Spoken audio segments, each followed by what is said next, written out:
Capítulo 13. Procedimientos de análisis de la información e investigación social. Algunos alcances del análisis de datos en la investigación cualitativa. El análisis de la información en el proceso de investigación cualitativa se inicia en la fase anterior al trabajo de campo, incluso en la misma formulación y definición del problema de investigación, y se prolonga durante el proceso de redacción del texto. En el campo de la investigación cualitativa, los procedimientos y técnicas de análisis están lejos de su estandarización. Hay un abanico de posturas y corrientes sobre el tema, es decir, no hay una sola manera correcta de analizar los datos cualitativos. El común denominador de las distintas propuestas de análisis de información cualitativa es la preocupación central por transformar e interpretar los datos cualitativos de manera académica y rigurosa, a fin de captar las complejidades del mundo social que buscamos comprender. Los datos cualitativos se disponen en una gran variedad de formas, no hay un solo tipo. Pueden adoptar la modalidad de notas de campo, transcripciones de entrevistas, grabaciones transcritas de una interacción o diálogos que ocurren naturalmente, documentos, cuadros y otras representaciones gráficas. Continuando les hablaré sobre los niveles del análisis de texto. El primer nivel es informacional cuantitativo o análisis de contenido. Este va asociado a la exploración más denotativa y manifiesta de los textos. Es un análisis cuantitativo orientado al estudio de los temas, ideas o sujetos contenidos en el texto que pasan a ser aislado, contado, relacionado y finalmente interpretado. Fundamentalmente de lo que se trata es de analizar y desmigajar un corpus buscando reiteraciones y asociaciones posibles y a las que se les puede atribuir lejanías o aproximaciones semánticas.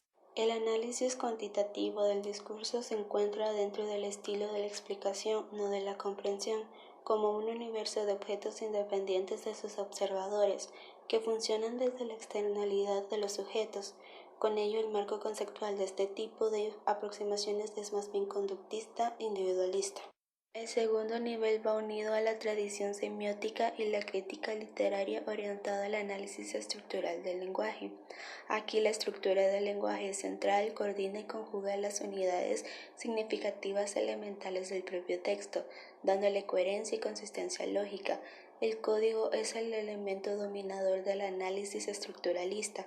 De esta forma, el sistema de articulación y cohesión formal de los mensajes es, por una parte, el ordenador mismo de la comunicación y por otra, el objeto de investigación del análisis. El tercer nivel es el enfoque narrativo de metodología cualitativa. Este analiza el contenido del discurso y se basa en los postulados de la escuela crítica, del posmodernismo y del constructivismo. La labor de interpretación del discurso es más importante que la del recuento o la asociación estadística de los elementos del lenguaje. Aquí el discurso desborda el texto, lo que se analiza es el discurso y no el texto. Estos son importantes como soportes y la materialización de un conjunto de discursos que difieren, confluyen y se expresan en un espacio concreto referido a lo social. El análisis de los datos desde distintos autores.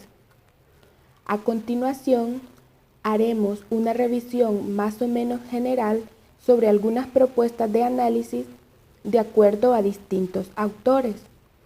Estos han desplegado modelos teóricos metodológicos que van desde versiones centradas en la codificación a aquellas que apuntan más bien a la dimensión narrativa e interpretativa.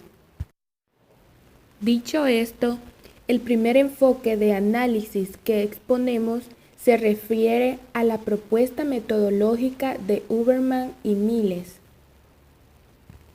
En esta, el análisis de los datos cualitativos contempla la realización de tres actividades centrales y ligadas entre sí: reducir los datos, exponerlos, sacar y verificar las conclusiones. Estos autores describen la reducción de los datos en términos de selección y condensación de los mismos.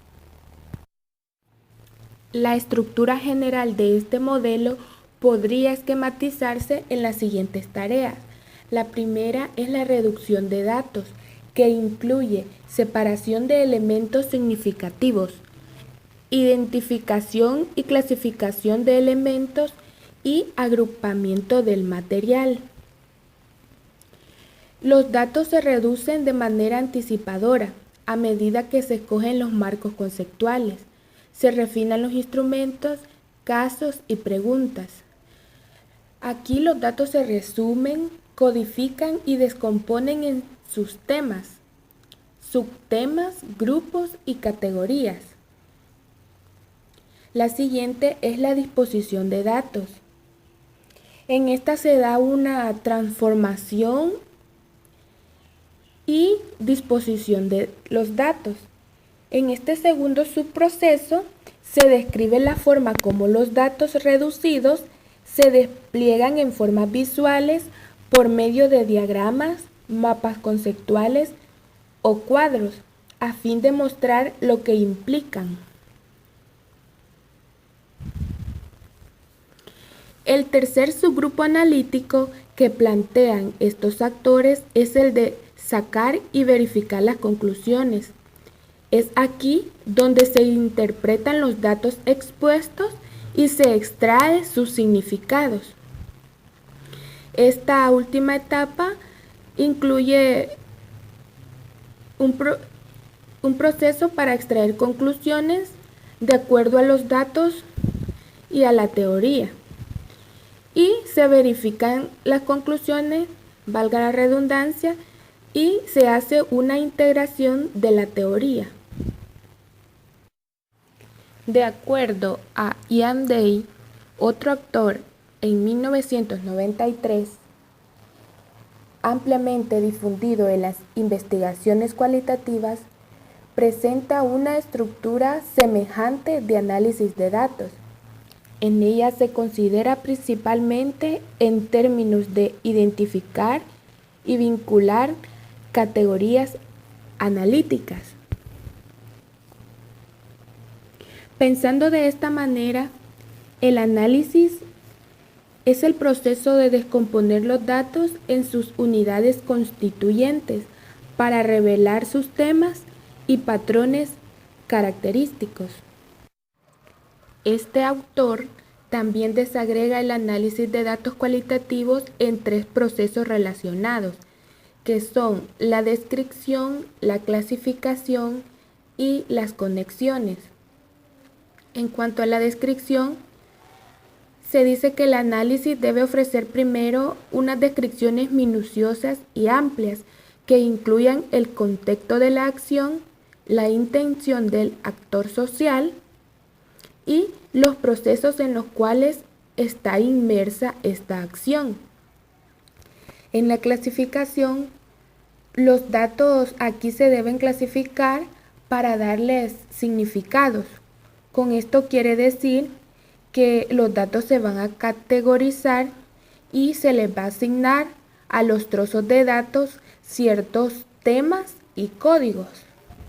Y en las conexiones, los datos codificados o categorizados se pueden analizar en términos de los patrones y conexiones que van surgiendo. El proceso de análisis cualitativo de Ian Day contempla 5 fases. La fase A se trata de reflexionar y enfocar el núcleo principal de los datos. Luego que se hace un enfoque del tema, se manejan los datos, planteándose las siguientes interrogantes, como qué tipo de datos se va a analizar, por qué se seleccionaron tales datos, etc. En la fase B, la construcción o elaboración de categorías es un proceso de formulación de las distinciones de los datos, donde subdividiéndolas se generan y se asignan las categorías. En la fase C, una vez se ha avanzado y concluido con el proceso de categorización, se procede a la interrelación de los datos con el fin de encontrar vínculos primarios entre ellos. Para ello se elaboran listas de nexos o vínculos. Y en la fase D y E, que es la última fase, en esta se incorpora el proceso de vigilancia epistemológica sobre el proceso de construcción y de calidad del dato, base de la investigación. Aquí se evalúan las interpretaciones realizadas y las líneas de explicación.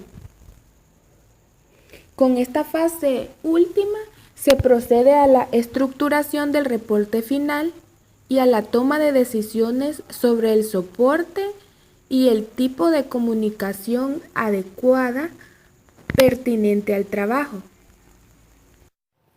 En su descripción de lo que significa el análisis, Wolcott en 1994 presenta una manera diferente de pensar sobre cómo exploramos e interpretamos los datos cualitativos. Este autor usa el término transformación para describir una variedad de estrategias. También restringe el término análisis a un significado más especializado. Argumenta también que los datos cualitativos se pueden transformar de distinta manera y con miras a diferentes fines. Wolcott también descompone estos métodos en tres tipos, que es la descripción, el análisis y la interpretación. En sus términos, el análisis se refiere a una manera bastante especializada de transformar los datos. El análisis exige un procedimiento sistemático para identificar características y relaciones esenciales.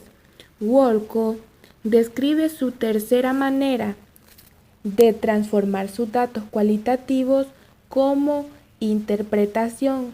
La interpretación es de rueda libre, casual y limitada, estéticamente satisfactoria.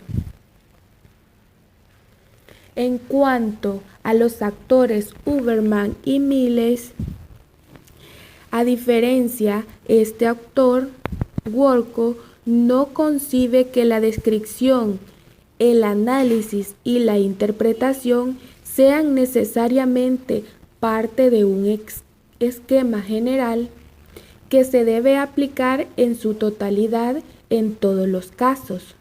No cree que cada una de estas fases sea mutuamente excluyentes. La transformación de los datos cualitativos se puede hacer en cualquiera de los tres niveles o en alguna combinación de ellos. La teoría fundamentada. Una de las propuestas más consolidadas de análisis cualitativo se refiere a la teoría fundamentada. Banney Classer y Ansel Strauss fueron dos sociólogos que en 1967 desarrollaron estas metodologías de análisis como métodos de investigación. ¿Cómo se define la teoría fundamentada? Es un estilo de hacer análisis cualitativo que incluye una serie de herramientas metodológicas particulares como el muestreo teórico, mediante el cual el investigador selecciona nuevos casos por estudiar según su potencial para depurar o expandir los conceptos y teorías ya desarrolladas, y la realización de comparaciones constantes en el cual el investigador simultáneamente codifica y analiza los datos que le permitirán desarrollar ideas teóricas. Para desarrollar una propuesta de análisis se proponen dos estrategias principales. Tenemos el método comparativo constante y el muestreo teórico. Primero vamos a hablar del método comparativo constante. El investigador realiza simultáneamente la codificación y el análisis de los datos, buscando desarrollar conceptos.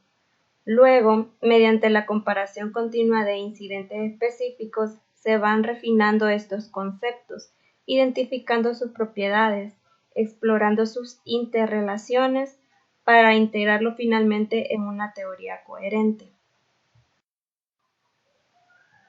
Respecto al muestreo teórico, la recolección de los datos y su consecuente análisis se realiza casi simultáneamente. Los participantes eligen de acuerdo a los hallazgos más de acuerdo a un diseño previo. El investigador va seleccionando los casos de estudios según su potencial para ayudar a refinar o expandir los conceptos y teorías ya desarrollados. De esta forma, la investigación va operando sobre la base de una lógica inductiva. Las teorías son generadas a partir del trabajo de terreno, posibilitando el crecimiento teórico sin aplicar categorías exteriores o previas a las observaciones, sino construyendo los conceptos teoréticos a partir de las categorías emergentes. Bajo este esquema expone Bates los planteamientos teoréticos son derivados del trabajo de campo, decantados y controlados y gradualmente elaborados en niveles más altos de abstracción, hasta lograr la fase final de recolección de información.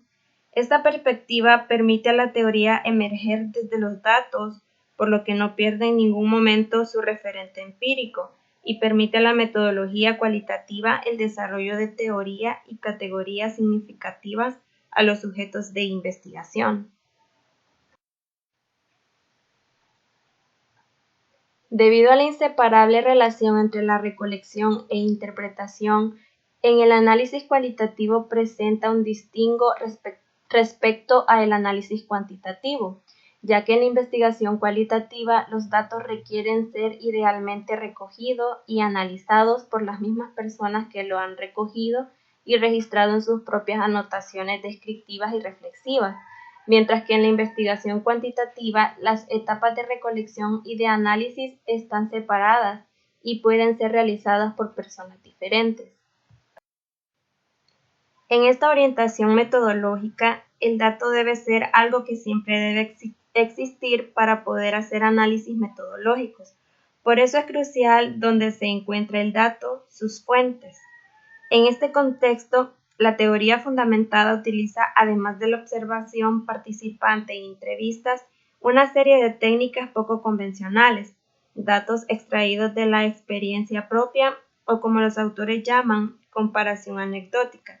Dan mucha importancia a la utilización de todo tipo de documentos, como cartas, fichas, registros, informes, entre otros.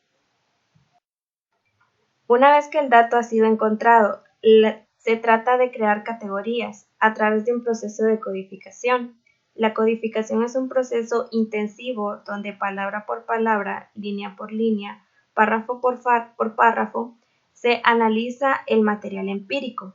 Las categorías deben ser buscadas en los actores o al menos deben ser fácilmente entendibles. En principio, las categorías son de dos tipos: aquella que se encuentran directamente en el material, puesto que son manifestadas por los actores, categorías in vivo, y aquellas que el mismo investigador construye a partir del material, que son las categorías in vitro. El proceso se desarrolla en la siguiente forma. Primero, se lee el texto. Luego, se establece la pregunta en qué categoría entendible para los actores puede incluirse el dato. Luego se anotan las categorías y qué datos caen dentro de ellas. Y por último, se inspeccionan los datos y categorías, o sea, a través de un proceso mental. Se dan vuelta las categorías en todas las formas posibles, todo el tiempo con la práctica cotidiana en mente. Veamos ahora los términos utilizados para la teoría fundamentada. En primer lugar tenemos la palabra conceptos. Se refiere al etiquetamiento realizado a hechos, eventos o fenómenos. Categorías. Es una clasificación de conceptos hecha a partir de la comparación de conceptos y su integración en un orden más elevado llamado categoría. La codificación es un procesamiento y análisis de los datos, abierta, axial, selectiva. Propiedades: tributos o características pertenecientes a una categoría. Dimensionalizar: dividir una propiedad en sus dimensiones. Hipótesis: respuestas provisorias acerca de las relaciones entre categorías. Proposición: un enunciado que expresa una relación entre dos o más categorías y sus propiedades. Sensibilidad teórica: se refiere al atributo de tener discernimiento, la habilidad de dar sentido a los datos, la capacidad de comprender, de separar lo pertinente de lo que no es. La metodología representada por esta corriente teórico-metodológica puede ser modificada en diversos puntos, pero no puede dejarse de usar la codificación en categorías. El trabajo con la codificación continúa hasta que se ha alcanzado el nivel de saturación teórica, el que ocurre cuando nuevos análisis no contribuyen a descubrir una nueva categoría. A partir de las categorías se construye una teoría. Los autores definen 3 caminos tácticos para lograrlo. Primero, es el de escribir ensayos continuamente sobre las ideas teóricas que emergen en relación con la codificación, especialmente con la creación de características de las categorías. Los ensayos pueden ser discursivos, pueden contener material gráfico, tablas, etc. La idea es que a través de escribir continuamente crece la teoría sucesivamente. La otra táctica es encontrar la categoría nuclear o el concepto central, en torno al cual el resto gira. Según Strauss, la categoría nuclear se caracteriza por ser central o estar relacionada en mayor cantidad con otras categorías. Se le encuentra a menudo en el material empírico.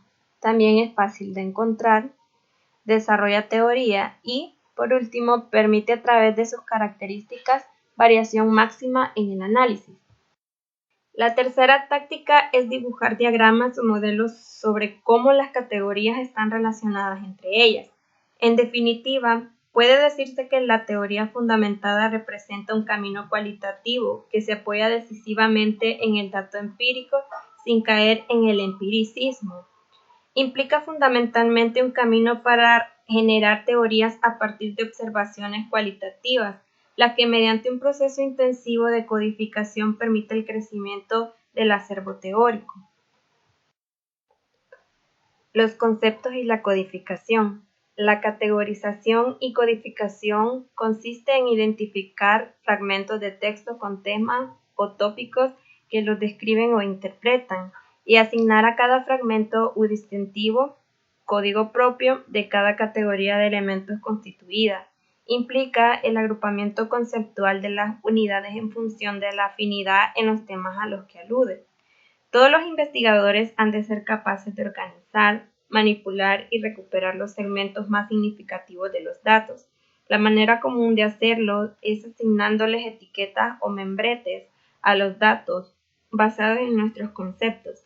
A pesar que la codificación puede ser parte del proceso de análisis, no debe confundirse con el análisis mismo. En otras palabras, la codificación no debe considerarse sustitutivo del análisis. La codificación se puede concebir en términos de simplificación o reducción de datos. En este sentido, los códigos se mantienen a un nivel general si su número es relativamente pequeño. Así, la codificación se puede comparar de manera directa con las formas simples de análisis de contenido. Aquí el análisis se preocupa principalmente de la identificación de un esquema conceptual simple. En este contexto, la codificación es esencialmente un proceso de hacer índices de los textos de los datos, bien sea que vengan en forma de notas de campo, transcripción de entrevistas u otros documentos. Los datos se reducen a las categorías de equivalencia.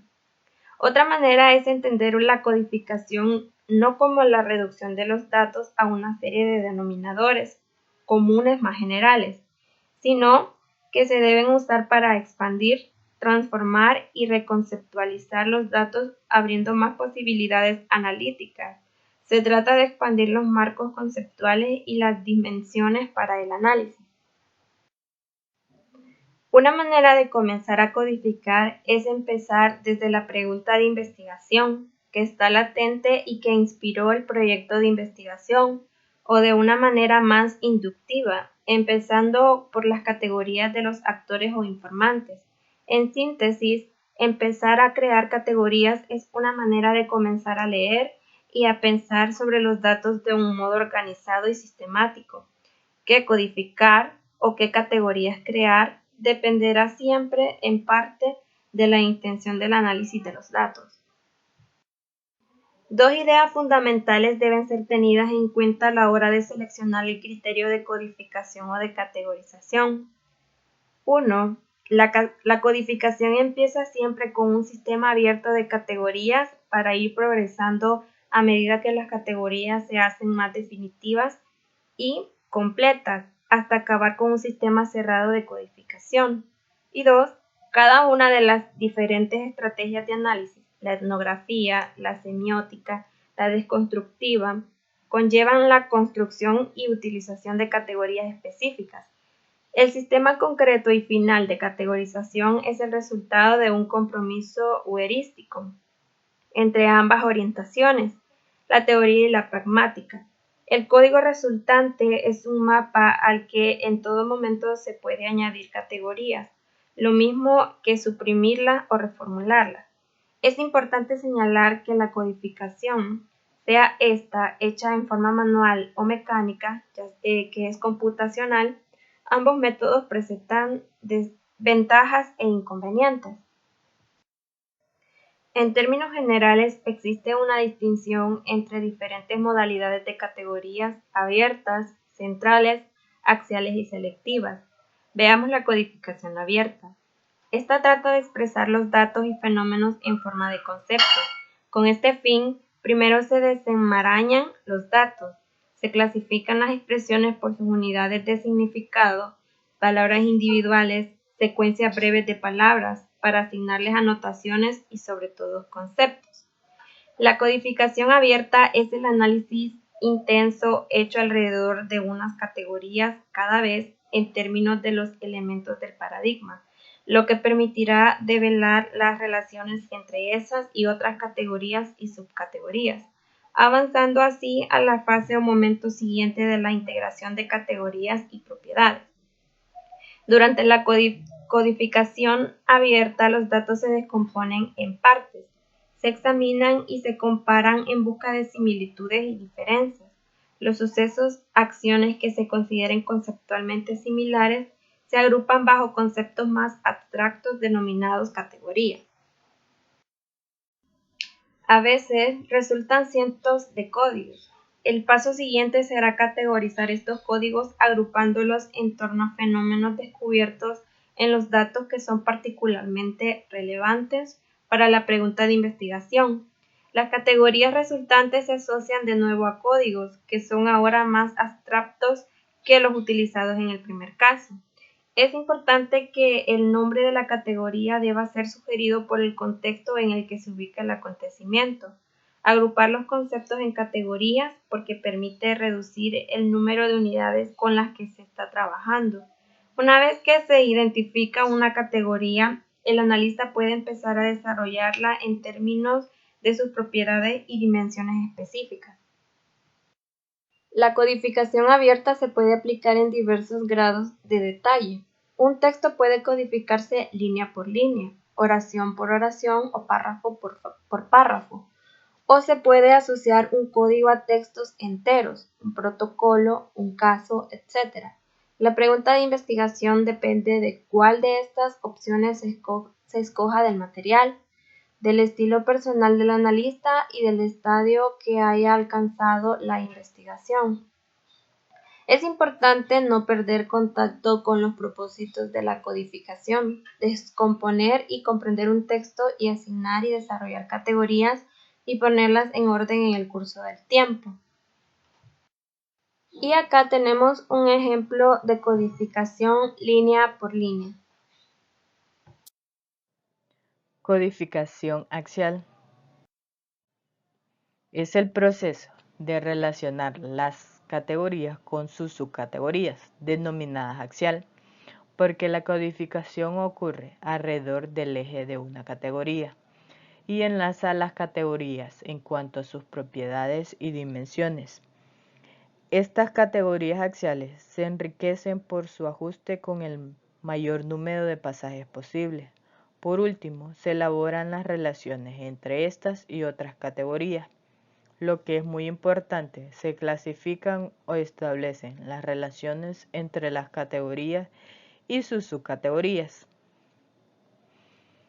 El paso siguiente es depurar y diferenciar las categorías derivadas de la codificación abierta a partir de las categorías que se originaron y se seleccionan las que parecen más prometedoras para una elaboración adicional. El propósito de la codificación axial es comenzar el propósito de reagrupar los datos que se fracturaron durante la codificación abierta. En la codificación axial, las categorías se relacionan con sus subcategorías para formar una explicación más precisa y completa sobre los fenómenos. Aunque la codificación axial difiere de su propósito de la abierta, no son necesariamente pasos analíticos secuenciales. Sin embargo, en la codificación axial se requiere que el analista haya identificado algunas categorías abiertas. Una subcategoría también es una categoría. Sin embargo, en lugar de representar un fenómeno, se refiere a preguntas como la siguiente: ¿cuándo? ¿Dónde? ¿Por qué? ¿Quién? ¿Cómo? Etc. Al comienzo, el investigador puede ignorar cuáles son conceptos de categorías y cuáles son conceptos de subcategoría. Esto suele volverse evidente a medida que la codificación avanza. Entonces, según Sturr en 1987, la codificación axial implica varias tareas básicas, entre ellas acomodar las propiedades de una categoría y sus dimensiones, tarea que comienza durante la codificación abierta. Identificar la variedad de condiciones, acciones, interacciones y consecuencias asociadas con un fenómeno. Relacionar una categoría con sus subcategorías por medio de oraciones que denotan las relaciones de unas con otras. Buscar claves en las que denoten cómo se pueden relacionar las categorías principales entre sí. Codificación selectiva. El tercer paso, la codificación selectiva, continúa la codificación axial en un nivel más alto de abstracción. El objetivo de esta fase es elaborar la categoría central en torno a la cual las otras categorías desarrolladas pueden agruparse y por la cual se integran. El investigador debe tener presente el propósito de esta formulación, es decir, es dar una breve panorámica descriptiva general del relato y del caso, y por lo tanto debe comprender solo algunas oraciones. El análisis va más allá de este nivel descriptivo, cuando se elabora la línea de relato y se asigna un concepto al fenómeno central. La interacción incluye no solo quién es el analista, sino también la evolución del pensamiento que ocurre con el tiempo gracias a la inmersión de los datos y el cuerpo acumulado de los hallazgos que se han registrado.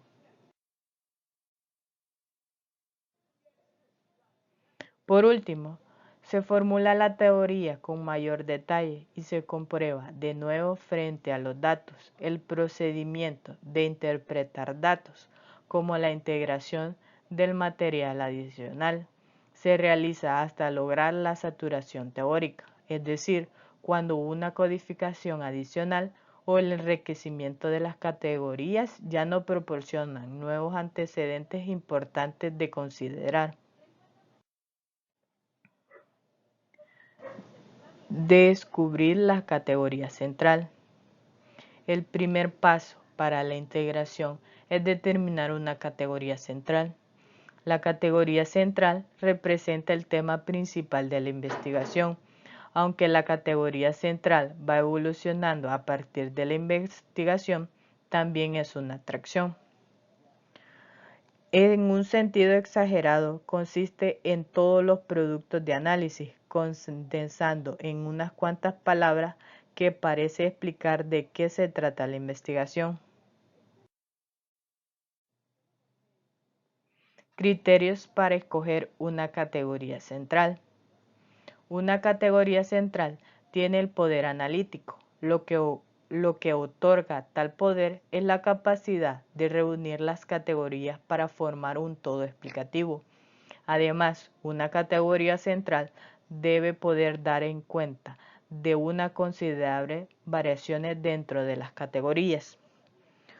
Una categoría central puede evolucionar a partir de las listas de categorías existentes, o un investigador puede estudiar las categorías y determinar, aunque cada una cuenta parte de la historia, ninguna la capta por completo, y por lo tanto se necesita otro término o frase abstracta, es decir, una idea conceptual bajo la cual se pueden agrupar todas las otras categorías. La noción de matriz, grilla y esquema es una representación diagramática de un conjunto de ideas. La matriz puede ayudar al analista a pensar de manera sistémica sobre los datos que debe recoger enseguida, dónde y cómo buscarlos, y cómo conectarlos a los conceptos que van emergiendo. Al final debe de haber el menor número de hilos analíticos sueltos. La recolección de datos debe ir siguiendo inmediatamente por el análisis, ya que de esta manera se va vaciando el muestreo en base a los datos que aparecen. A medida que el análisis prosigue, la cuestión que surge hacer comparaciones entre los incidentes se convierte en guías posteriores para la recolección de datos. La matriz se puede usar para dirigir el marco teórico y puede ayudar al analista a tomar decisiones sobre qué hilos conductores es importante rastrear. De la codificación a la interpretación.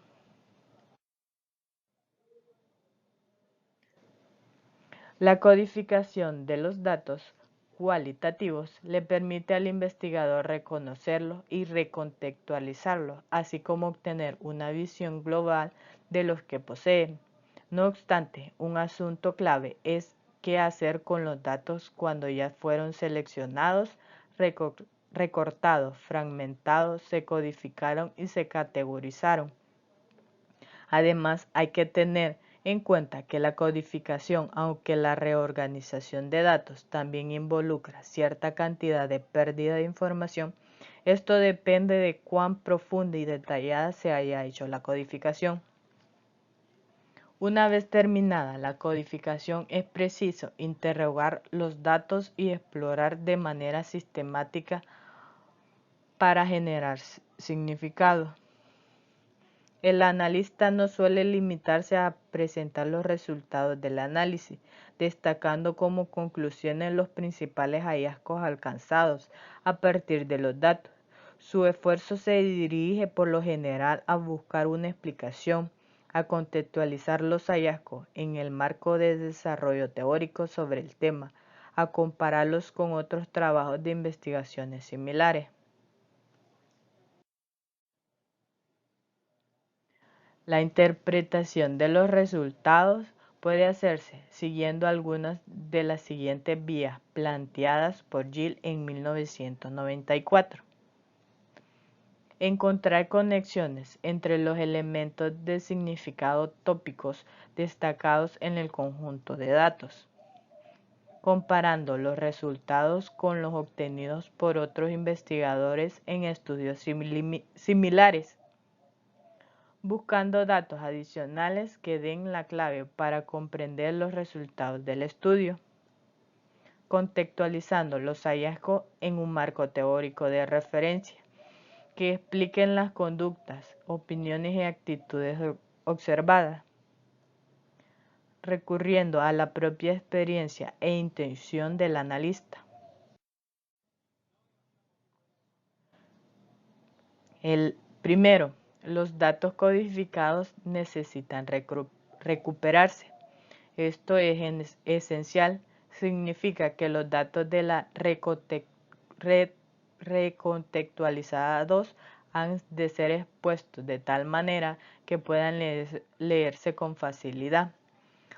Los segmentos de datos que se relacionan con un código o una categoría en particular necesitan presentarse juntos al fin de que el investigador explore la composición de cada conjunto codificado. Segundo, el paso de la codificación a la interpretación exige jugar con los códigos y categorías y explorar los que fueron creados. Una vez que en esta posición de observar todos los datos a través de códigos, no se debe caer en tentación de ignorar los incidentes, acontecimientos, individuos o trazos de los datos que no encajan en los códigos. Debe considerarse que las excepciones, los que no son actos y los hallazgos negativos, tienen mucha importancia para el proceso de codificación, tanto como los datos que se codifican con facilidad. Esto lleva a un nivel adicional del proceso, que consiste en pasar de la codificación a la interpretación, o sea, la transformación de los datos codificados en datos significativos. Se hace énfasis sobre qué buscar en los códigos y categorías. Se trata de indagar patrones, temas y regularidades, pero también contrastes y paradojas. Entonces se puede pasar a generalizar y a teorizar a partir de los datos. El énfasis en las excepciones negativas, así como los patrones positivos.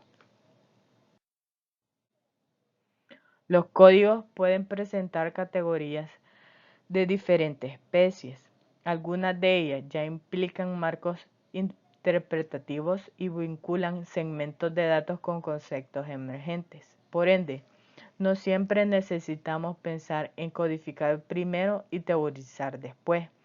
La decisión que tomemos implica idea analítica en cada paso del proceso de codificación. Además, la codificación puede implicar relaciones sistemáticas entre las categorías y conceptos, relaciones que pueden formar una base para el desarrollo de la interpretación. Comunicar los resultados. Los procesos de recogida, codificación, análisis, clasificación e interpretación de los datos se extienden durante todo el proceso de investigación y se materializando paulatinamente en la redacción de informes preliminares, memos, escritos y otras formas de operacionalizar el material de trabajo.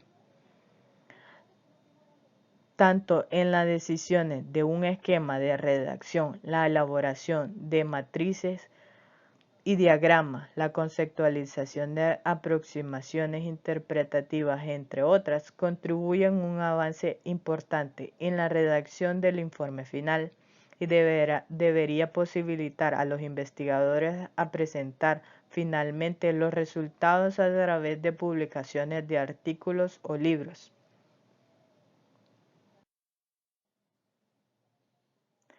Análisis narrativo.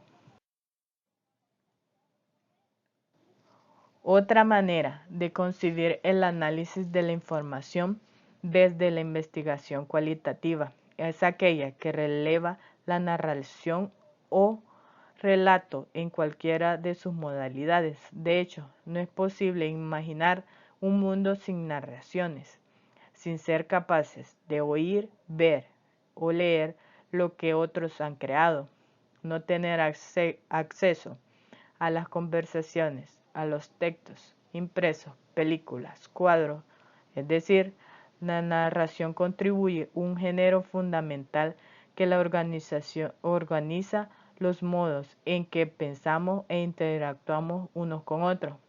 La narrativa comprende un amplio espectro de formas discursivas que incluyen géneros tanto populares como de culto. La forma más importante y universal de la narrativa no es la poesía, sino una conversación corriente. El ser humano tiene acceso a varias modalidades comunicativas que permiten crear una narración. Las narraciones pueden producirse mediante modos de representación oral, escrita o musicales. Según Deising en 1989, una narrativa es como el relato de una secuencia de acontecimientos que tiene importancia para el narrador y su público. El relato tiene un comienzo, un desarrollo y un final, así como una lógica de al que al menos para el narrador tiene sentido. Una narrativa relata acontecimientos en secuencia tanto causales como temporal. La narrativa y los relatos pueden recopilarse naturalmente, por ejemplo, grabándose a medida que se dan durante la observación del participante en el ámbito de la investigación. También durante la entrevista de la investigación, cuando los entrevistados suelen tomar palabras por largo rato y organizar sus respuestas en forma de relato. Estamos enfrente de una narración. Las narraciones, género común a partir del cual es volver a contar o acabar de aceptar los tiempos y acontecimientos particularmente sensibles o traumáticos. En varios estudios se han utilizado las narraciones y los relatos como un método de estudio de trauma y de acontecimientos traumáticos de la vida, tales como el divorcio, la violencia, la muerte de un ser querido, entre otros. En síntesis, la estructuración de la experiencia puede ser sin duda analizada en cuanto a los significados y motivos.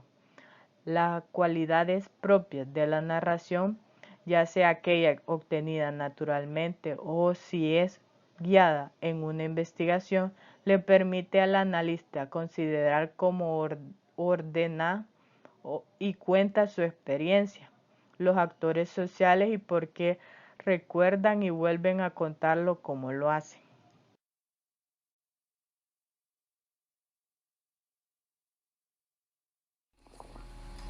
Análisis de la narración formal. Las narraciones tienen estructuras específicas y claras, con propiedades que son identificables y formales. Para Griezmann va más allá de la búsqueda de las propiedades estructurales y formales, pero ella también sugiere que al descubrir las estructuras es una etapa significativa del comienzo del análisis de la narración.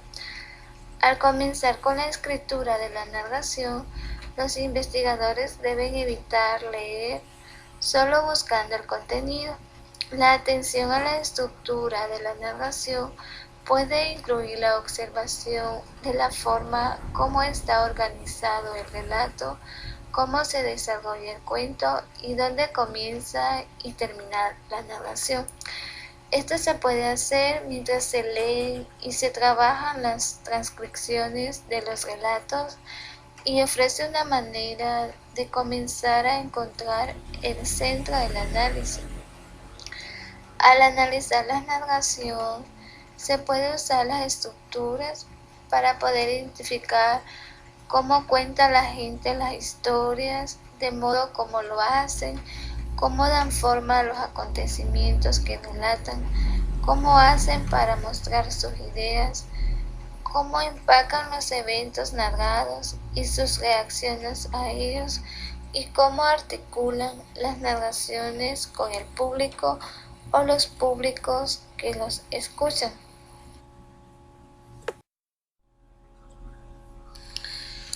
El modelo desarrollado por Laborde, que se denomina modelo de evaluación citado por Coffin-Atkinson 2003, identifica un número de unidades básicas de las estructuras narrativas que se pueden considerar como respuesta a las preguntas implícitas del público. En las estructuras y preguntas tenemos en el resumen de qué se trata: orientación, quién, qué, cuándo, cómo, complicación, entonces qué sucedió, evaluación y entonces qué, resultado, finalmente qué pasó, y en la coda termina la narración. Estas unidades estructurales nos pueden ayudar a pensar en nuestros datos. En todo caso, cierta clase de datos de entrevista pueden presentarse para este análisis narrativo. De hecho, muchas veces durante el desarrollo de una entrevista se producen algunas respuestas en forma de narración, como las que vimos anteriormente. Con respecto a las unidades estructurales, muchas veces el resumen es opcional, es decir, no siempre es parte de la narración, resumiendo el punto postulado que el relato va a ejemplificar. Lo mismo sucede con la coda, que es el fin o terminación de la narración, que vuelve el discurso al presente y marca un posible punto de transición en el cual la conversación puede revestirse en la situación de entrevista, puede identificar que se cierra la respuesta a una pregunta.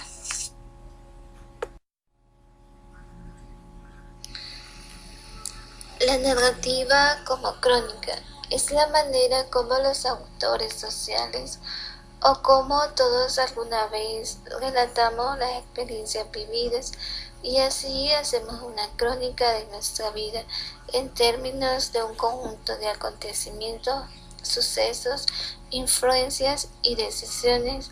La narrativa como la autobibliografía describe la manera como la gente articula la forma como el pasado se relaciona con el presente. Los autores sociales organizan su vida y experiencia por medio de relatos y al hacerlo les encuentra sentido. Esta manera de hacer crónica de una vida como parte de ella suele comenzar desde el punto de cómo comenzó todo o cómo llegué hasta donde estoy hoy. La forma como refieren los autores su experiencia en la vida como historia puede darnos luces para ver los personajes, acontecimientos y sucesos esenciales de esta experiencia. La forma como cuentan y cómo se estructura la crónica también nos entrega información sobre las perspectivas del individuo en relación con el grupo social más amplio o en el entorno cultural al cual tal individuo pertenece. En las crónicas nos encontramos explicando cómo los autores construyen sus bibliografías y se ve cómo la forma narrativa moldea el pasado, también cómo los acontecimientos claves y otros autores sociales son representados por medio de narraciones de las experiencias, por ejemplo, por medio de la recolección de los relatos de la vida o relatos orales, así como la investigación de acontecimientos claves, vitales. En otras palabras, la atención a la forma y funciones narrativas nos permite desarrollar aspectos de nuestros datos en modo particularmente útiles. Podemos explorar no solo las estructuras elementales de la narrativa, sino también cómo se usan para ejecutar tipos particulares de narraciones.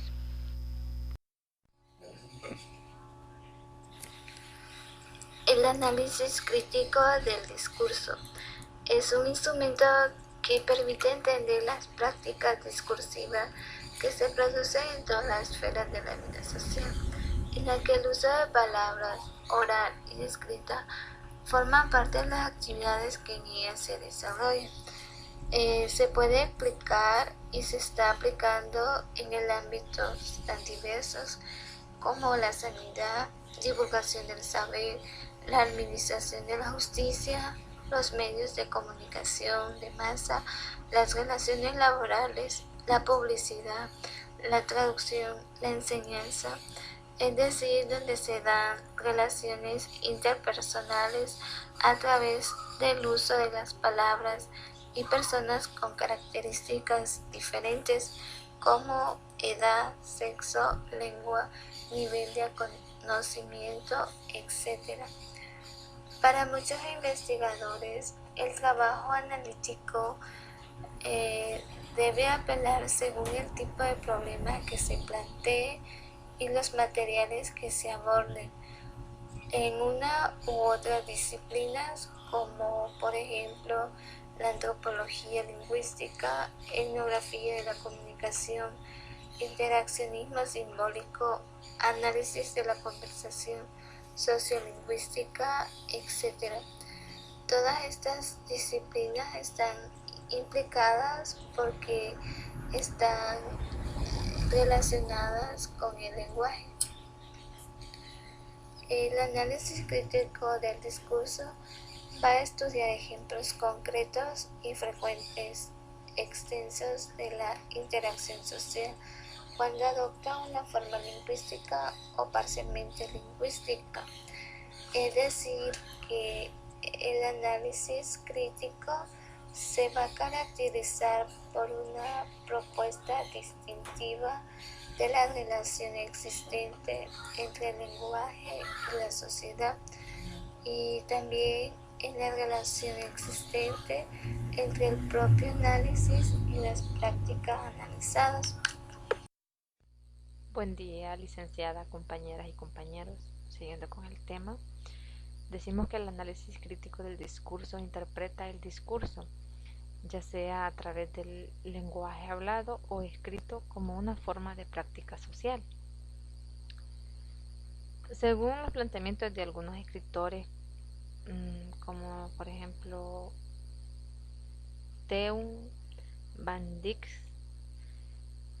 dicen que el análisis crítico del discurso se ha convertido en la denominación genérica que se aplica a un planteamiento específico, dedicado a estudiar los textos y el habla, y que emergen de la crítica lingüística, la crítica semiótica y en general del modo sociopolítico consciente y oposicionista en que se investiga el lenguaje, el discurso y la comunicación.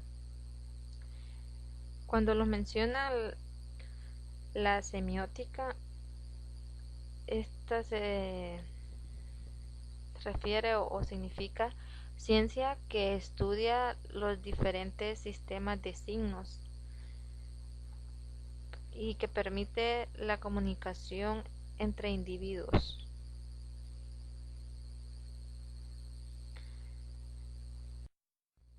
La labor del análisis crítico del discurso se caracteriza por la utilización de los siguientes criterios.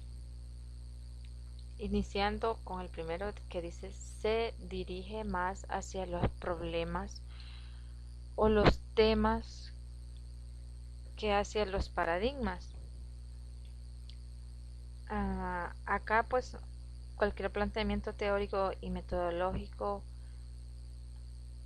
es adecuado siempre y cuando permite estudiar eficazmente los problemas sociales relevantes, así como también pueden ser el sexismo. Estos son algunos ejemplos, ¿verdad? El racismo, el colonialismo u otra forma de desigualdad social. Siguiendo, el análisis crítico del discurso no conforma una escuela, ni un campo, ni una disciplina de análisis del discurso, sino que más bien trata de un planteamiento o un posicionamiento o postura explícitamente crítica para estudiar el texto y el habla. Con el objeto de estudiar eficazmente los problemas sociales o los temas relevantes, acá el trabajo del análisis crítico del discurso suele ser inter o multidisciplinario y se fija particularmente en la relación existente entre el discurso y la sociedad. El análisis crítico del discurso forma parte de un amplio espectro de estudios críticos, a menudo marginales o marginalizados, sobre humanidad y ciencias sociales. Algunos ejemplos de estas son la sociología, la psicología, investigación de las comunicaciones de masas, leyes, literatura o ciencias políticas. Los estudios realizados por el análisis crítico del discurso pueden fijarse en todos los niveles y dimensiones del discurso. Es decir, gramaticales, estilos, retórica, organización esquemática, actos del habla, estrategias pragmáticas y de interés, entre otros. Siguiendo, también los estudios del análisis crítico del discurso incluyen otras dimensiones semióticas, como lo que son las imágenes, películas, sonidos, música y gestos.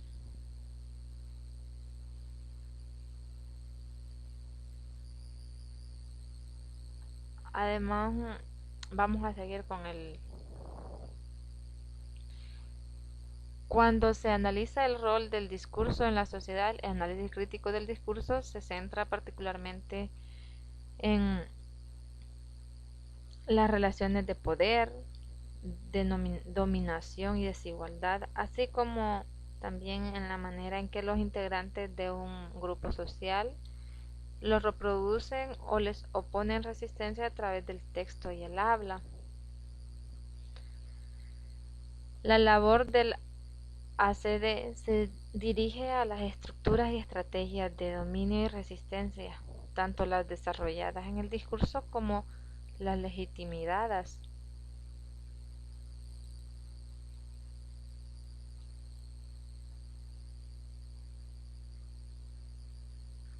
Además, los estudios del análisis crítico del discurso se esfuerzan en formular o mantener una perspectiva global de solidaridad para con los grupos dominados.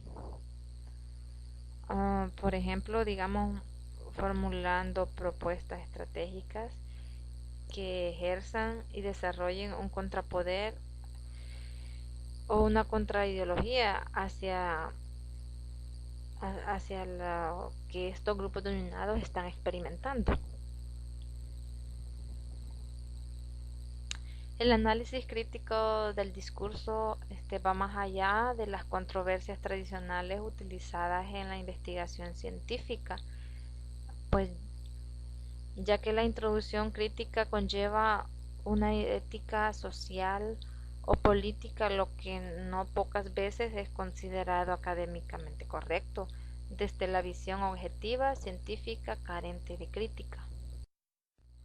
Por el contrario, podemos decir que el análisis crítico del discurso pone en relieve que la tarea académica y más aún las ciencias sociales son parte de la vida social y política. En consecuencia, la elección de teorías, métodos y técnicas, así como la selección de temas, datos, contextos, son siempre políticos.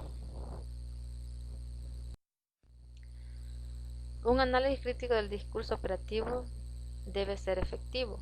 Son conclusiones, recomendaciones y demás intervenciones prácticas que deben funcionar. Estos criterios son estrictos, por lo tanto no se puede realizar o alcanzar con rapidez estos criterios mencionados. Gress, un escritor en el año de 1990, menciona algunos criterios para caracterizar el trabajo en este paradigma que hemos estado ya hablando. Y se inicia con: el lenguaje es un fenómeno social. El lenguaje es un fenómeno social, pues la misma palabra lo dice, de la sociedad, de todas las personas. Siguiendo, no solo los individuos, sino también las instituciones y los grupos sociales poseen significados y valores específicos que se expresan de forma sistemática por medio del lenguaje. A todos nos expresamos, no solo en sí un individuo, digamos así, como persona, sino que las instituciones en sí ocupan el lenguaje, los grupos sociales también, y se expresan por medio del lenguaje. Los textos son las unidades relevantes del grupo en la comunicación. Ahí vemos la importancia de los textos, perdón. Son muy relevantes en el lenguaje para lo que es la comunicación. Los lectores o los oyentes no son receptores pasivos en su relación con los textos. También existen semejanzas entre el lenguaje de la ciencia y el lenguaje de las instituciones.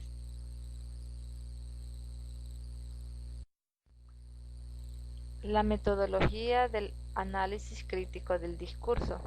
La metodología constituye el eje central de cualquier proceso científico que se preside de tal.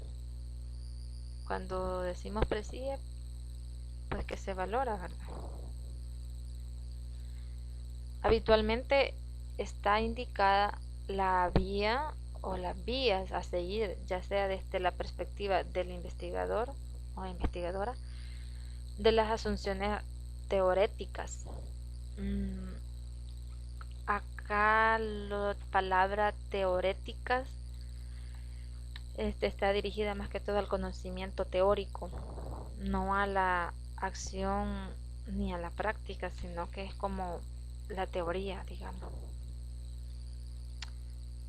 que se adopta y de acuerdo al tipo de datos que se espera recopilar, entre otras. Respecto a los métodos y procedimientos utilizados en el análisis crítico del discurso, considera un procedimiento hermenéutico, aunque esta dimensión no sea completamente evidente en la posición que adoptan algunos autores. Cuando dije la palabra hermenéutico, o ya sea hermenéutica también se puede decir, significa el arte de la explicación, traducción o interpretación de la comunicación escrita, la comunicación verbal y la comunicación no verbal.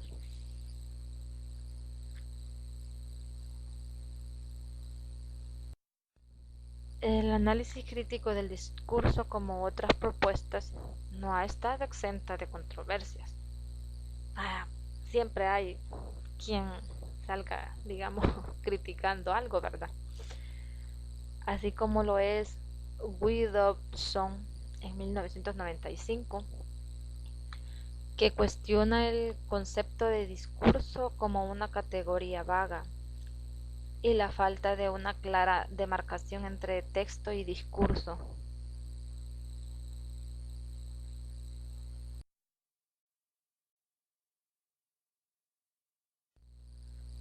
Siguiendo con la metodología del análisis crítico del discurso, vamos a exponer en detalle las propuestas desarrolladas por Michael Meyer,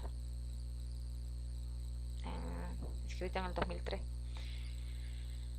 Este autor expresa que es importante mencionar que el análisis crítico del discurso es una disciplina fuertemente anclada en la teoría. Desde las perspectivas microsociológicas a las teorías sobre la sociedad y el poder perteneciente a la tradición a la tradición de Michael Foucault, a las teorías del conocimiento social que ha descrito Teun van Dijk y las gramáticas, además de otros conceptos que se han tomado de tradiciones teoréticas más amplias, de otras teorías, ¿verdad?, que han sido más grandes. La segundo que nos plantea Michael Meyer es cómo operacionalizar las teorías y llevarlas a instrumentos y métodos de análisis. Aquí entonces vamos a ver lo importante que es alcanzar una medición entre las grandes teorías y los ejemplos concretos de interpretación social, que es el núcleo central del análisis crítico del discurso.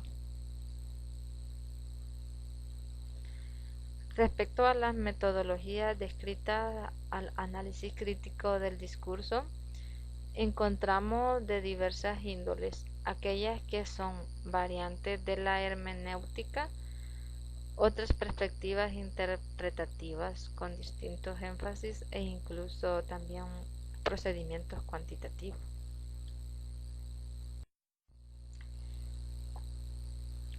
En relación a la recogida de datos, Meyer explícita que no hay una forma específica de recogida de datos que utilice en el análisis crítico del discurso, más bien se trata de un conjunto de enfoques de similar base teorética y con similares cuestiones de investigación. Cuando lo dice explícita, pues quiere decir que ya está dicho o especificado ya de forma clara y detallada.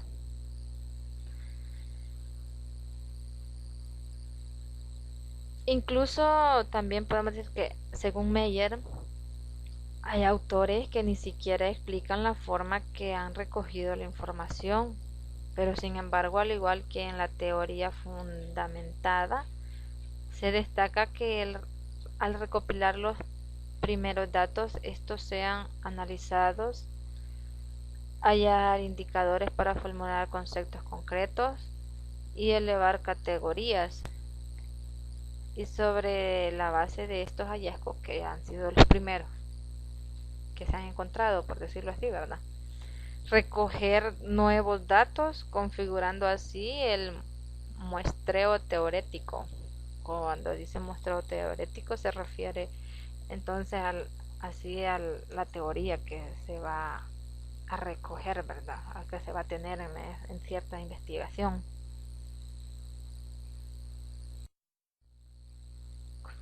Como ya indicamos, el análisis crítico del discurso, al estar situado en la hermenéutica, no es posible trazar una línea divisoria entre la recogida de datos y el análisis. Pero sin embargo, en el análisis se hace patente el carácter lingüístico del mismo, siendo un elemento diferenciador respecto a otras propuestas. En los aportes realizados por Sir Frederick Jaeger se distingue un ciclo de análisis estructural orientado al contexto. Aquí este autor distingue dos, ¿verdad? Uno, que es el ciclo de análisis estructural orientado al contenido, y el otro, un ciclo de análisis fino orientado al lenguaje. El primero se considera una caracterización de los medios y de los temas generales, pues es decir, se releva el contexto en el marco del cual se realiza el análisis. Y el segundo, que es El análisis fino, que está orientado más al lenguaje, Jagger se centra en el texto, la superficie textual y los instrumentos retóricos. Algunos ejemplos de instrumentos lingüísticos son el carácter figurativo, el vocabulario y los tipos de argumentación.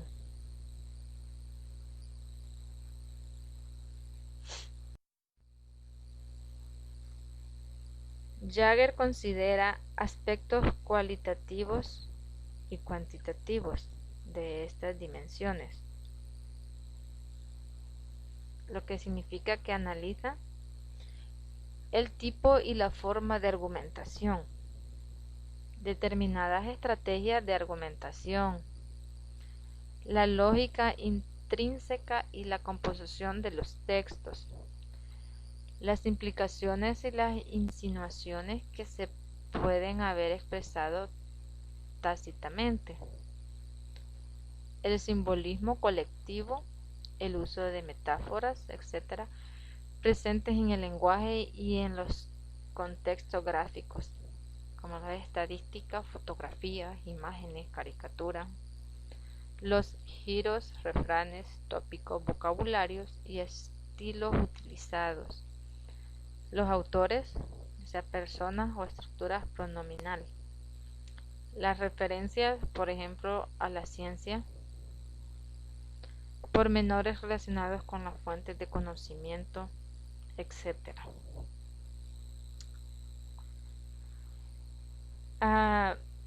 Se presenta un ejemplo que permite comprender la definición de un tema, por ejemplo, el racismo en la prensa, digamos.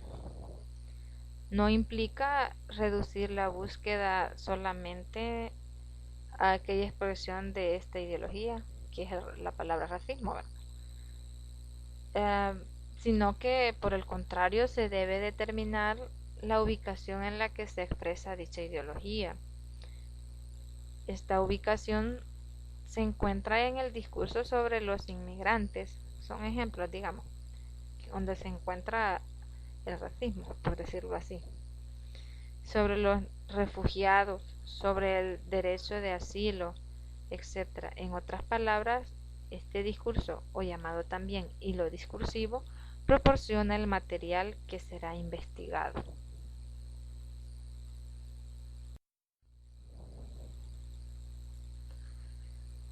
Respecto al método de Jagger, menciona los siguientes pasos. Hacer una breve caracterización del sector del plano discursivo, que es el sector, ¿verdad? Por ejemplo, la prensa escrita, las revistas feministas, las canciones pop y los videos. Determinar y procesar el material de base, es decir, proceder a la archivación de la información que se ha obtenido. Realizar el análisis de la estructura. Valorar el material procesado en relación con el hilo discursivo que ha de analizarse. Proceder al análisis fino. Acá que, por ejemplo, digamos, de uno o varios artículos que son fragmentos discursivos, que sean los más característicos del sector que resulte posible, y efectuar también el análisis fino de la postura discursiva del periódico. Por supuesto, este artículo, llamado fragmento discursivo, ha de ser asignado a un tema superior.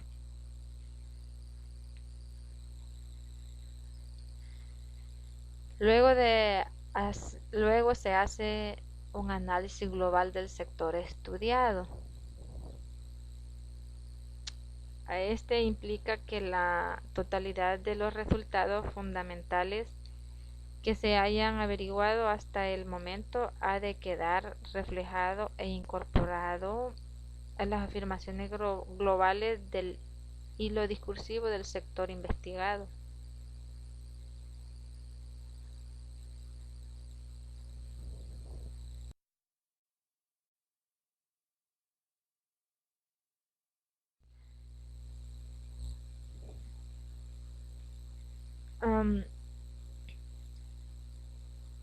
Aquí Falcor, al igual que Woda, prefiere un enfoque pragmático y orientado a algún problema en el que el primer paso sea identificar y describir el problema social que ha de analizarse. Aquí ellos proponen otra serie de pasos, como es el primero: centrarse en un problema social específico que presente un aspecto semiótico. Ya le había mencionado anteriormente la palabra semiótica, ¿verdad?, que significa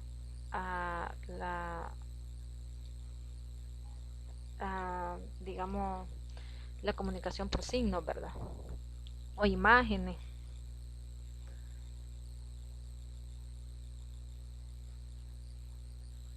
Va a dejar a un lado el texto y aquí se va a describir el problema, pero no así, digamos,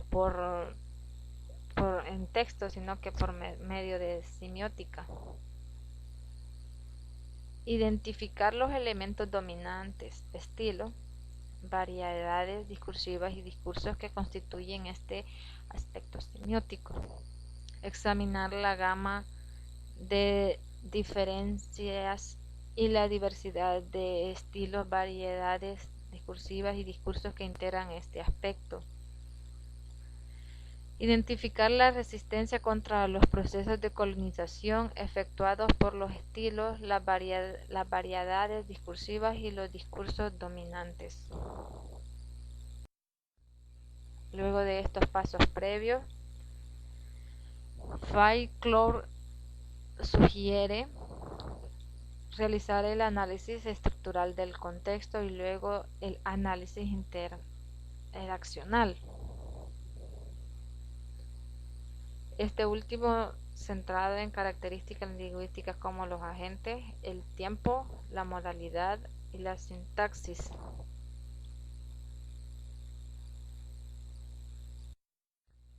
Finalmente, considerar el análisis de la interdiscursividad, que trata de comparar las betas dominantes y resistentes al discurso. Aquí, o sea, la franja o la oposición o la masa, digamos. Cuando dice betas es algo, se refiere a una franja o material que se distingue de aquella en la que está, en este caso, pues son por los problemas o las personas, ¿verdad? La descripción de las propuestas anteriores que se han estado mencionando tienen por objeto exponer los procedimientos centrales que se aplican en los diferentes enfoques del análisis crítico del discurso. Por consiguiente, no estamos frente a una formulación única. Sin embargo, dentro de la diversidad es posible reconocer elementos comunes en cada una de ellas, que siempre cada quien va a exponer en estas que hemos mencionado, en estos pasos y todo, ¿verdad?, de los diferentes actores. Ellos exponen de diferentes, pero hay a la larga similitud en algunas, o concuerdan en algunas situaciones. Criterios de validación en el análisis crítico del discurso. La validación como criterio fundamental para garantizar la calidad de los hallazgos que se obtienen en el proceso de investigación constituye un requerimiento sin discusión. Algunos de los criterios que proponen autores como Jaeger, Van Dijk, como también Wodak, entre otros, se refieren a los siguientes: la representatividad. Este criterio se conoce también como validez externa y alude al grado en que las conclusiones de un estudio pueden ser transferibles o generalizables a otros contextos. Sigue la fiabilidad. La fiabilidad está acá. Se intenta que la situación experimental afecta de la misma manera a los mismos sectores sociales, procurando poner entre paréntesis que la situación experimental sea algo individual o particular. Luego seguimos con la validez. Desde una perspectiva cualitativa se identifica al menos 4 tipos de validez, utilizados usualmente en este tipo de estudio. Está la primera, que es la validez descriptiva, lo que sucede en situaciones específicas. Luego sigue la validez interpretativa, que significa aquello para las personas involucradas. Lo que ha sucedido, ¿qué significa para las personas que están involucradas en eso? Está también la validez teórica, conceptos y sus relaciones utilizadas para explicar acciones y significados. Y por último está la validez evaluativa, que son quicios de valor en torno a las acciones y significados. Seguimos con la completada. Alcanzar la mayor representatividad cualitativa, esto es, capturar la mayor diversidad dentro del universo investigado. La siguiente es la accesibilidad. Este criterio se relaciona con los objetivos prácticos del análisis crítico del discurso. Los hallazgos deben resultar accesibles y legibles para los grupos sociales sometidos a la investigación, porque no todos tienen la misma capacidad, la misma capacidad de análisis o entendimiento. Entonces debe de estar en una forma en que sea legible y entendible para los diferentes grupos. Está también la triangulación. En la triangulación, específicamente el enfoque de triangulación que se desarrolla Wodak puede describirse como teorético y está basado en un concepto de contexto que considera la existencia de 4 planos. Estos son: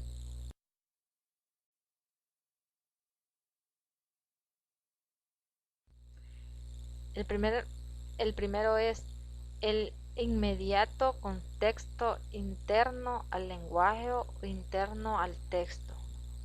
El siguiente es la relación intertextual e interdiscursiva entre las afirmaciones, los textos, las variedades discursivas y los discursos. Seguimos con el plano extralingüístico social, que recibe el nombre de contexto, de situación, y cuya explicación corre a cargo de las teorías de rango medio. Y por último, el cuarto, los más amplios contextos sociopolíticos e históricos. Entonces, en síntesis, podemos decir que el análisis crítico del discurso es una propuesta metodológica interdisciplinaria, cuyo interés está en aquellas problemáticas derivadas del uso y abuso del poder, la exclusión, subordinación, la discriminación racial, étnica, de género. Se propone hacer transparentes los aspectos discursivos de las disparidades y las desigualdades sociales. En este sentido, el análisis crítico del discurso, como decíamos, se mueve entre la investigación social y con un fuerte sentido político e ideológico.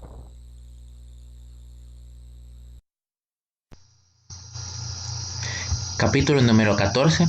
Teoría fundamentada en los datos, representación social del liderazgo juvenil. Comenzamos. El investigador que guía su accionar desde la metodología cualitativa prefiere la búsqueda de la reconstrucción del proceso, orientándose a descubrir, captar y comprender una teoría, una explicación, un significado, renunciando a partir de universales teóricos y abstractos. Ejemplo de ello es la estrategia propuesta por B. Gleiser y A. Strauss, The Growth Theory, o teoría fundada en los datos, o teoría fundamentada. Desde esta perspectiva, la elaboración de una teoría con base en los datos implica un proceso investigativo en el que las hipótesis y los conceptos son elaborados en una vinculación sistemática con ellos a lo largo de todo el proceso. Esta teoría es concebida como una entidad en desarrollo constante y no como un producto finalizado y perfecto.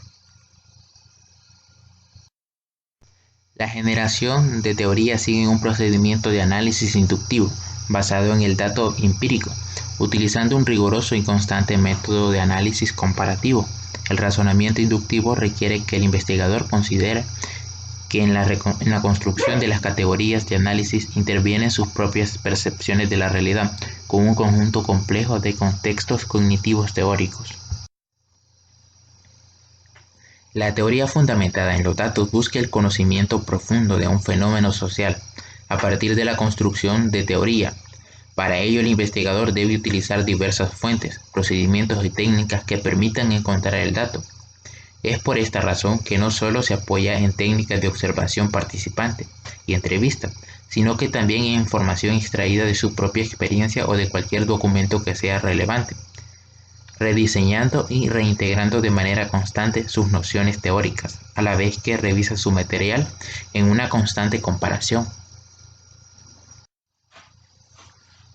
Ahora vamos a ejemplificar a través de una síntesis la utilización de este enfoque metodológico, a partir de su aplicación en el estudio denominado Representación Social del Liderazgo Juvenil en jóvenes del sector sur de la ciudad de Santiago. Esto es una tesis que se hizo para optar al grado de Magíster en Psicología Social Comunitaria de la Pontificia Universidad Católica de Chile en el 2005. Ahora vamos a ver el objeto de estudio aproximándonos al contexto. Se inicia la investigación focalizándose en el hecho de que pese a que en Chile las personas de 15 a 19 años representan un importante sector de la población, solo a partir de la última década, los temas, problemas, opiniones y liderazgos juveniles han empezado a gravitar en el ámbito público.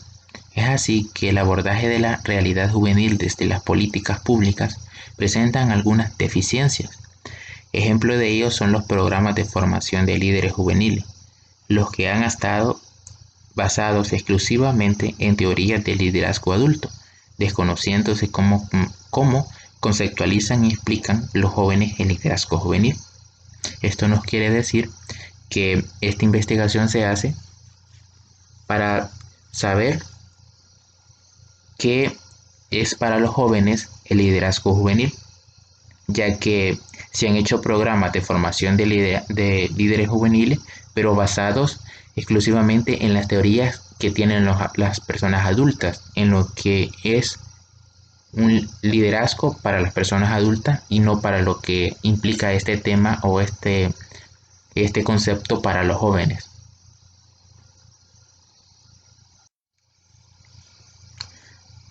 Ser Moscovici elabora el concepto de representación social a partir de la reformulación del concepto de representaciones colectivas, utilizada por Durkheim. Las representaciones sociales son construcciones simbólicas que se crean y recrean en el curso de las interacciones sociales. Son definidas como maneras específicas de entender y comunicar la realidad y son determinadas por las personas a través de sus interacciones. Estas formas de pensar y crear la realidad social están constituidas por elementos de carácter simbólico y tienen la capacidad de dotar de sentido a la realidad social. Las representaciones sociales son un conjunto de conceptos, proposiciones y explicaciones originados en la vida cotidiana, en el curso de las comunicaciones interpersonales. Ellas son el equivalente en nuestra sociedad a los mitos y sistemas de creencias de las sociedades tradicionales.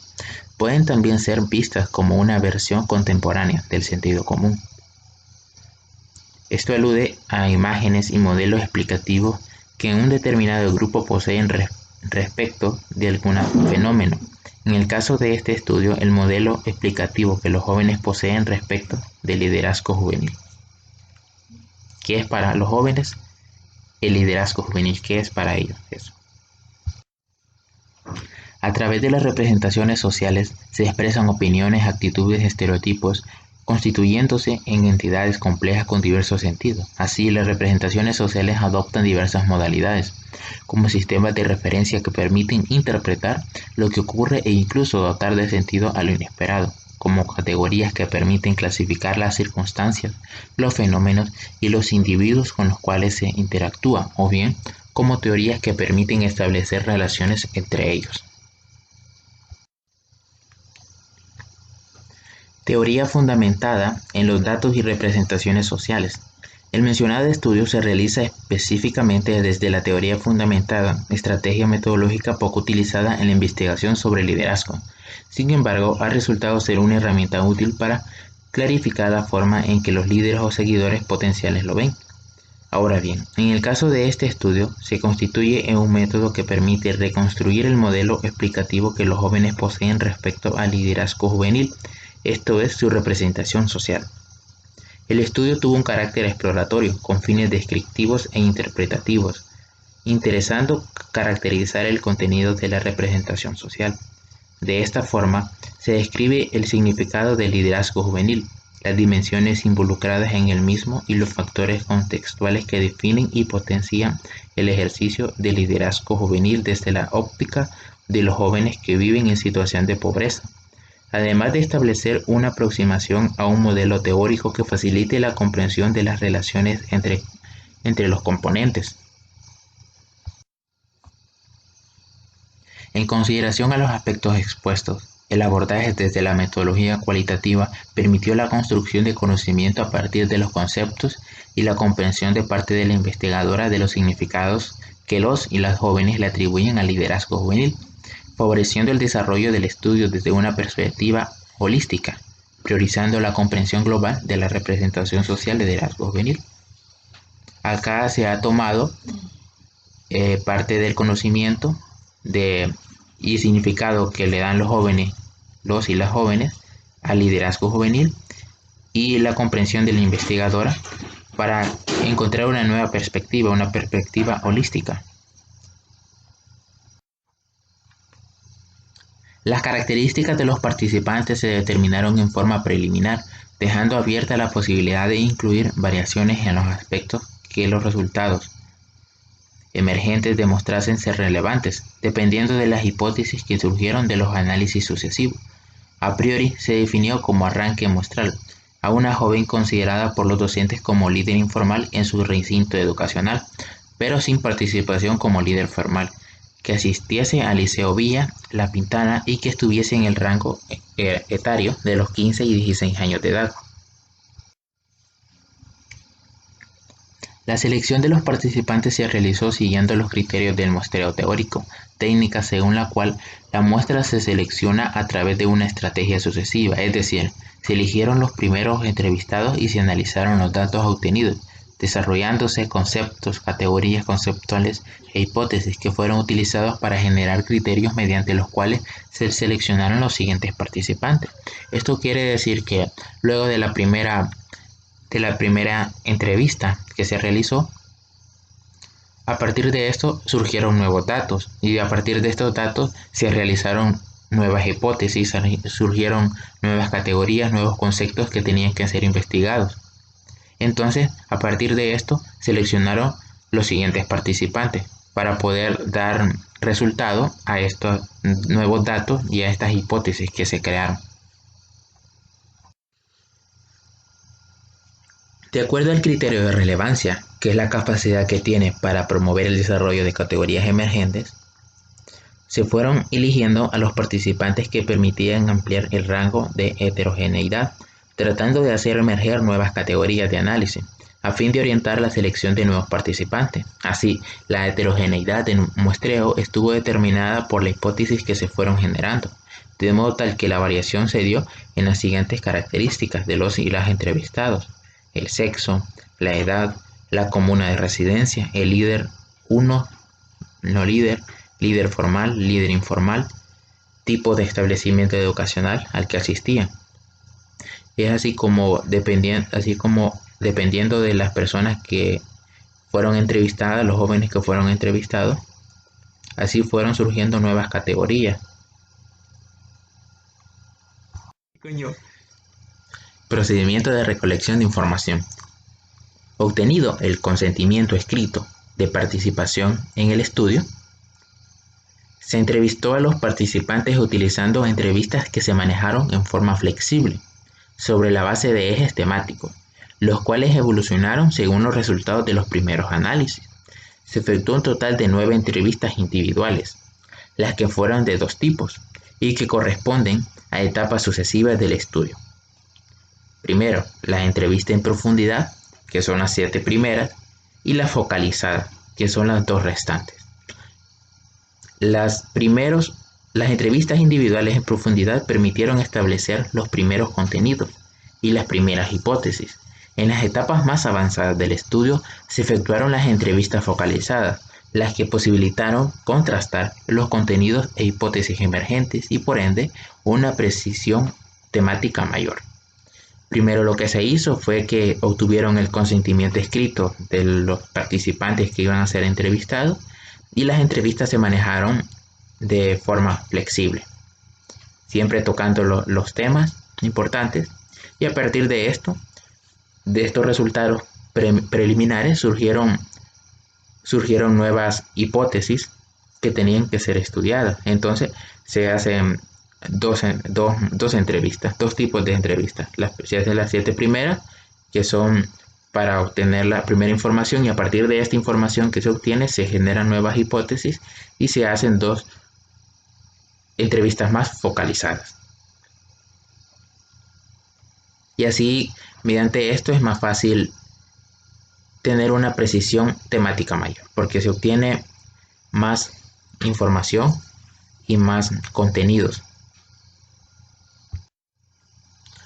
El total de las personas entrevistadas es 42 en total, y estuvo determinado por el momento en que se alcanzó el punto en el cual las categorías relevantes para el estudio se saturaron, es decir, no aparecieron nuevos contenidos relevantes, intentándose el equilibrio entre la amplitud y la saturación de contenido. Esto quiere decir que luego de que se hizo las segundas entrevistas, ya no se obtuvieron nuevos datos para generar nuevas hipótesis y por lo tanto no era necesario o no era relevante hacer otra entrevista. Así se obtuvo un equilibrio entre la amplitud y la saturación de contenido. Procedimiento de análisis de la información. En el análisis, el primer paso fue la codificación de los datos obtenidos, procedimiento en el cual los datos fueron fragmentados, conceptualizados y luego articulados analíticamente. Los conceptos y categorías generados a través de la codificación tenían el carácter de hipótesis que fueron contrastadas en momentos posteriores del análisis, resultando en nuevos conceptos que fueron utilizados para la continuación del muestreo, la recolección de datos y su análisis. Si continúo de este modo hasta lograr la estructuración teórica de las categorías conceptuales relevantes del estudio y generadas a través del análisis. Análisis descriptivos. Se realizó la codificación abierta de los datos a través de un proceso inductivo, construyéndose categorías generales a partir de los datos obtenidos en las entrevistas individuales y grupales. Por medio de análisis descriptivo se obtuvo un abanico de contenidos y significados implicados en el liderazgo juvenil. Asimismo, este análisis permitió identificar los principales componentes y organizar jerárquicamente dichos contenidos. La codificación de las entrevistas se erige a partir de un procedimiento de comparación constante de lecturas y relecturas en las que además se incorporan las anotaciones y las reflexiones consignadas en el cuaderno de campo. El proceso de codificación abierta implicó la construcción de un comprendido basado, en primer lugar, en los ejes temáticos que orientaron las entrevistas y, en segundo lugar, en las dimensiones emergentes no contempladas con antelación. Esto significó la reconstrucción constante del compendio al incorporar nuevos conceptos o derivaciones. De acuerdo con ello, se codifica la información con un código numérico, adjudicando un número a un concepto. El esquema de códigos debe incluir aspectos tales como contenido, contexto, definición de la situación, perspectivas, conductas y patrones regulares, eventos específicos, estrategias, entre otras. El desarrollo del esquema de códigos implica: primero, seleccionar un subset de información. Segundo, realizar una lista de palabras y frases. Tercero, reescribir la lista agrupando tópicos. Luego, cuarto, releer el mismo subset subrayando y poniendo notas al margen. Y 5, repetir el paso número 2 con el material escrito en el margen. O sea, realizar una lista de palabras y frases, luego ya con el material escrito en el margen. Aquí en esta imagen podemos ver lo que es un ejemplo de lo que es la selección subset de información en el proceso de codificación abierta. Acá podemos ver en un modelo cómo se puede hacer de la primera manera, agrupando 1, 2, 3, 4 y a la par las palabras clave, o se puede hacer de la segunda forma. Acá en esta figura, en esta imagen, podemos ver un ejemplo de esquema de procesos de codificación abierta. Este es el esquema de procesos de codificación abierta que se realizó en la investigación. Como podemos ver, ahí está numerado 1, 2, 3. En el 1, la palabra clave es el liderazgo. Vemos definición, estructura, dinámica de surgimiento y ejercicios. El número 2, el líder, características del líder juvenil. En el número 3, el factores contextuales, características del clima relacional entre el líder y el grupo. Y así. A través del análisis descriptivo, se reconstruyeron de manera inductiva las categorías generales a partir de las particularidades, así como también los contenidos socialmente compartidos, por medio de las comparaciones de representaciones individuales. La finalización de esta fase permite la obtención de una exhaustiva descripción de los contenidos de la representación social del liderazgo juvenil.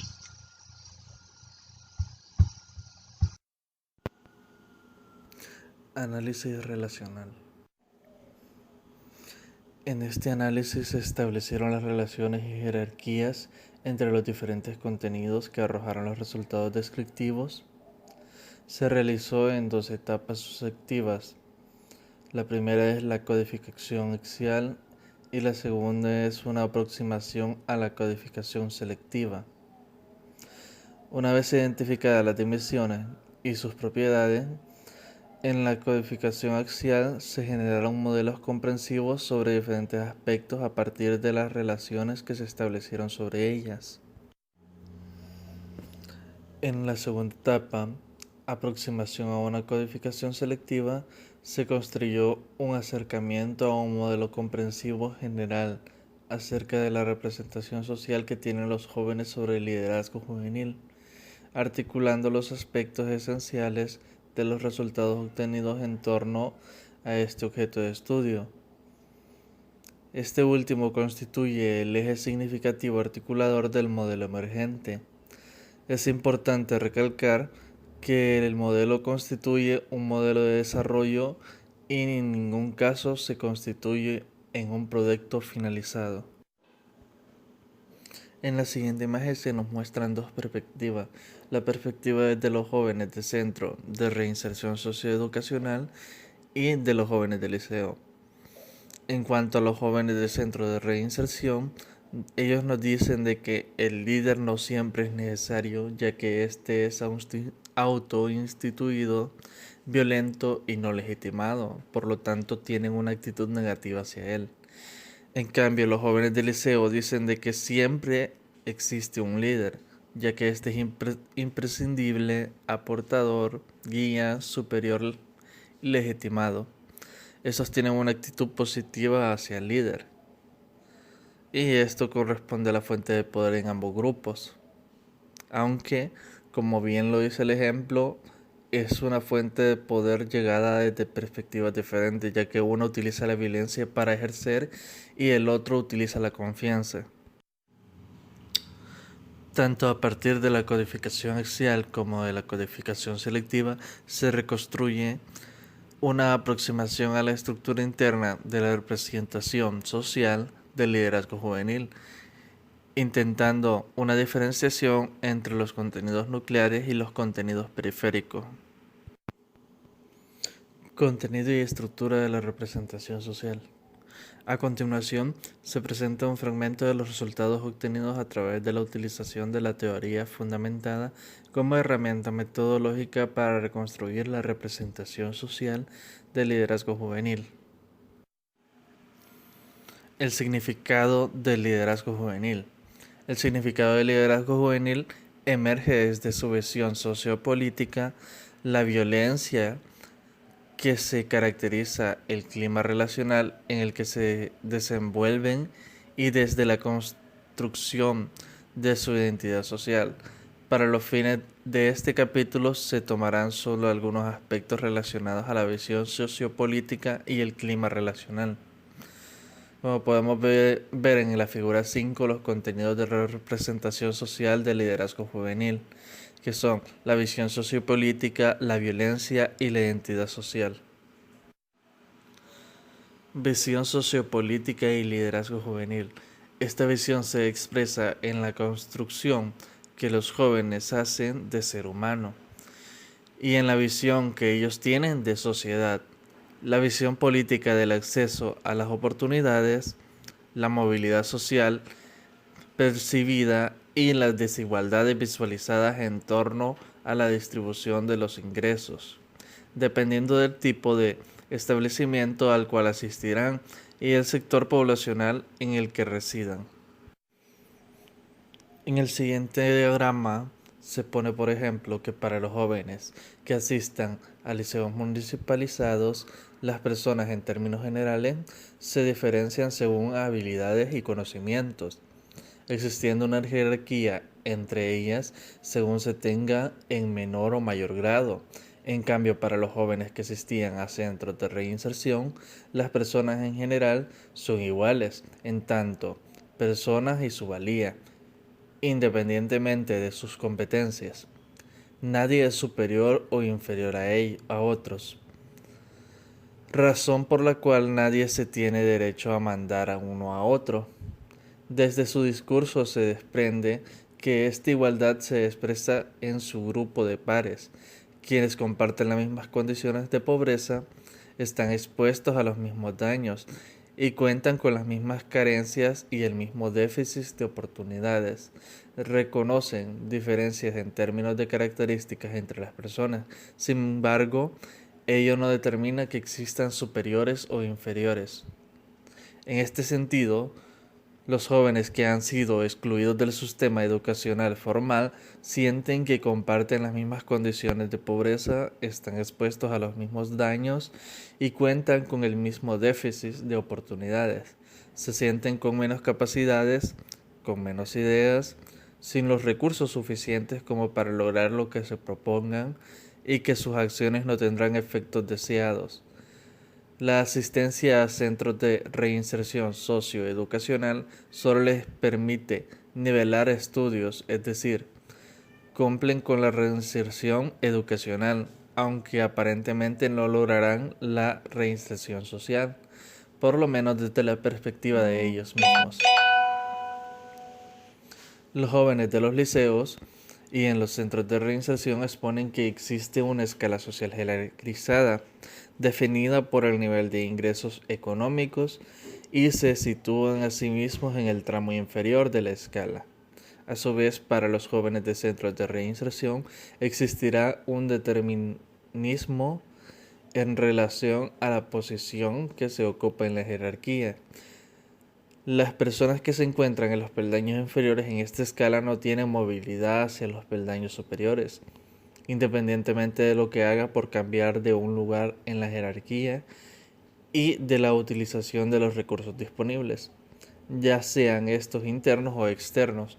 Así, su propia condición de pobreza y exclusión estaría desvinculada de sus propias decisiones y acciones y su nivel de aspiraciones se ve a priori trucado. Desde la perspectiva, su aspiración máxima es obtener la nivelación de estudios para poder trabajar. En cambio, los jóvenes del liceo, aunque ven la misma jerarquización en la escala social y se sitúan en los mismos tramos inferiores, perciben que la ubicación relativa está supeditada a lo que cada persona haga por cambiar de lugar dentro de dicha jerarquía. Cada persona, de acuerdo con sus capacidades, el esfuerzo que invierta y el aprovechamiento de las oportunidades existentes, tendría la posibilidad de ascender dentro de la escala social, así como también de descender, si no utiliza los recursos internos y externos disponibles. Así, su actual condición de pobreza estaría vinculada a sus propias decisiones y acciones y, por lo tanto, aspira a ascender en una escala social. Ellos ven entonces la posibilidad de movilidad para sí mismos y aspirar a continuar estudiando una vez finalizada la enseñanza media, estudios técnicos o universitarios. Conclusiones. La investigación que recurre a la teoría fundamentada en los datos como estrategia para elaborar y proponer nuevos conocimientos exige un equilibrio entre la flexibilidad y sensibilidad del investigador, entre la emergencia de la información, así como también un trabajo riguroso, exhaustivo y sistemático en la contrastación y análisis de la misma. Implica la utilización de diferentes técnicas de recolección y fuentes de información a fin de sustentar una reconstrucción del saber desde la perspectiva holística, incorporando la mayor cantidad posible de elementos y dimensiones que lo nutran y lo configuren. Dicha teoría se erige como una herramienta óptima en los estudios de la representación social del liderazgo juvenil, debido a que permite describir sus contenidos, así como también explicar su estructura interna. En este sentido, los conceptos que emergen desde el discurso juvenil son articulados en un sistema de integraciones coherentes y estructurado que posibilita la comprensión de definiciones, características y contextos de la expresión del fenómeno indagado.